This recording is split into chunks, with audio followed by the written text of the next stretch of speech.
All right, what's up, folks? Okay, so check this out. We are underneath the Jeep. Now, I didn't get it sprayed off, so it's still kind of muddy, but check this out. So, your starter is gonna be up here.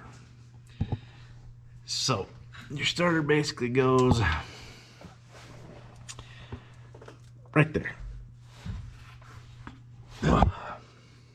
Got dirt and stuff falling on my face.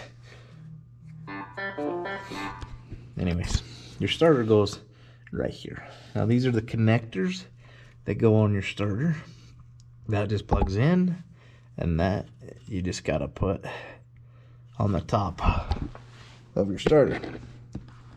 So let me grab the starter here. So anyways, you just comes with a little screw. You can screw that on there. I'm not sure of the size actually, because this one's different than the one I pulled off. But the bolts to take off those two bolts are a 15, and they go right here and right there. So just two simple bolts. Connect that connector, and then connect that to the terminal that you just saw. So it's pretty simple.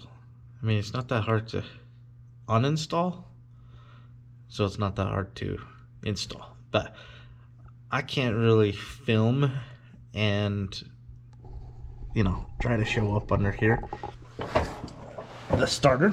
So you get what you get. But like I said, it's really simple.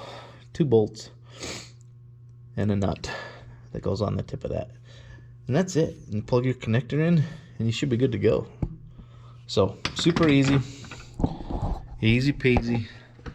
That's a short video, but super simple. So anyways, sorry about that light. I don't know how the lighting is on here. Can you see me? That light's kind of blinding. I didn't even realize that was shining in your face. So I apologize. But smile every morning when you get out of bed. I've seen a lot of change, been through a lot of pain. Some things are not the same as they were a year ago, but all will be okay. I move on each and every day. The past is where it stays, way